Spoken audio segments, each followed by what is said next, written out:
CSK versus Punjab அணிகள் மோதும் இன்றைய போட்டியில் சிஎஸ்கே அணி வெற்றி பெறுமா? ரசிகர்களின் ஹார்ட் பீட்டை எகிர வைத்த பிரபல ஜோதிடர். அதாவது இன்று நடைபெற இருக்கும் ஐபிஎல் போட்டியில் சென்னை சூப்பர் கிங்ஸ் அணியும் பஞ்சாப் கிங்ஸ் அணியும் மோத இருக்கின்றன. ரசிகர்கள் மிகுந்த ஆவலுடன் எதிர்பார்க்கும் இந்த போட்டியில் ஜோதிட ரீதியாக யார் வெற்றி பெறுவார்கள் என்ற கணிப்பு தற்போது வெளியாகி இருக்கிறது.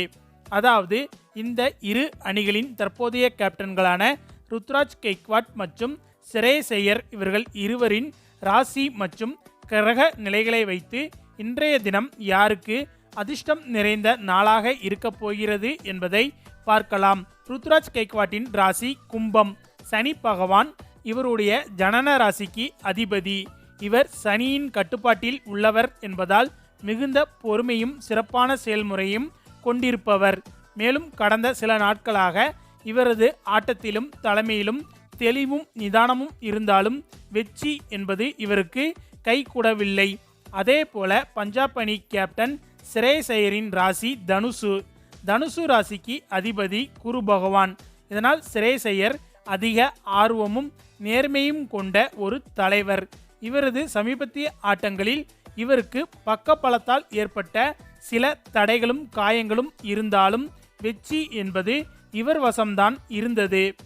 இந்த நிலையில் இந்த இரு அணிகளுக்கு இடையிலான போட்டி நடைபெறும் ஏப்ரல் 8ஆம் தேதி அன்று சந்திரன் மேச ராசியில் பயணிக்கிறார்.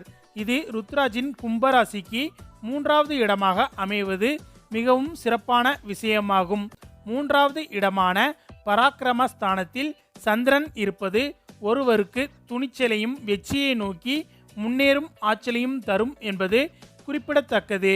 அதே சமயம் இந்த சந்திரன் ஸ்ரேயஸ் ஐயரின் தனுசு ராசிக்கு 5வது இடத்தில் வருகிறது. 5வது ஸ்தானம் சிருஷ்டி, புத்திசாலித்தனங்கள், திடீர் நிகழ்வுகள் ஆகியவற்றை குறிக்கும். இது கலவையான பலன்களை தரக்கூடும். அதாவது எதிர்பாராத சிக்கல்கள் அல்லது அதிரடி முடிவுகள் ஏற்பட வாய்ப்புகள் உள்ளது. அது மட்டுமில்லாமல் சனி பகவான் தற்போது கும்பராசியில் இருப்பதால் ருத்ராஜ் கெய்க்வாட்டின் ஜனன ராசியில் சனி பகவான் பயணிக்கிறார். இது இவருக்கு ஒரு முக்கியமான மற்றும் பரிசோதனையின் காலகட்டத்தில் இருக்கிறார் என்பதை காட்டுகிறது. ஆனால் சனி தனது சுவேச ததத்தில் இருப்பதால் பலம் அதிகம் என்பதும் குறிப்பிடத்தக்கது. அதே சமயம் சனி பகவான் ஸ்ரேயஸ் ஐயரின் தனுசு ராசிக்கு 3வது இடத்தில் இருக்கிறார். இது இவருக்கு முயற்சிகளில் வெற்றி, ஆனால் மன அழுத்தம் அல்லது எதிர்ப்புகளும் கூடவே இருக்கலாம் என்பதை குறிக்கிறது. குரு பகவான் தற்போது மீன ராசியில் இருக்கிறார். இது ருத்ராஜின் கும்பராசிக்கு 2வது இடமாகும். அதாவது நிதிஸ்தானம்.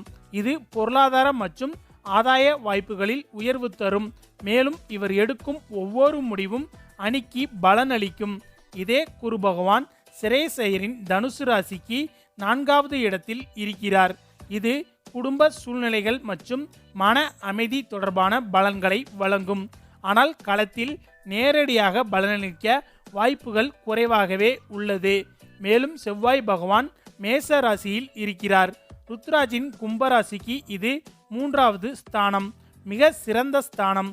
இது வீரத்தன்மை, ஆர்வம் மற்றும் அதிரடியான முடிவுகளை எடுக்கும் திறனை அதிகரிக்கும். செவ்வாய் ஸ்ரேயஸ் ஐயரின் தனுசு ராசிக்கு 5வது இடத்தில் இருப்பது எதிர்பாராத முடிவுகள் மற்றும் சில ஆட்ட நுட்பங்களில் மாற்றங்கள் ஏற்படுத்தும். சில தருணங்களில் இவரது முடிவுகள் எதிர்மறையாக மாறும் சாத்தியமும் இருக்கிறது. ஆக மொத்தம் போட்டி நடைபெறும் நாளான இன்று ருத்ராஜ் கெய்க்வாட் தனது பேட்டிங் பெர்ஃபார்மன்ஸிலும் கேப்டன்சியிலும் சிறப்பாக செயல்படுவார் என்பது குறிப்பிடத்தக்கது. மேலும் ஸ்ரேயஸ் ஐயர் அனுபவம் வாய்ந்தவர் என்றாலும் கொஞ்சம் குழப்பமான அமைப்பு தற்போது இவரது ஜாதகத்தில் தென்படுவதால் இன்று இவரது செயல்பாடு என்பது அந்த அளவுக்கு சிறப்பாக இருக்காது என்பது குறிப்பிடத்தக்கது. எனவே ஜோதிட கணிப்பின்படி பார்த்தால் இன்றைய தினம் ருத்ராஜ் கெய்க்வாட்டுக்கும் சிஎஸ்கே அணிக்கும் சிறப்பாக அமைந்து இருக்கிறது. ஆனால் பஞ்சாப் அணி மற்றும் ஸ்ரேயஸ் ஐயருக்கு இன்றைய நாள் கொஞ்சம் கடினமான நாளாக அமைந்து இருக்கிறது என்பது மட்டும் தெளிவாக தெரிகிறது.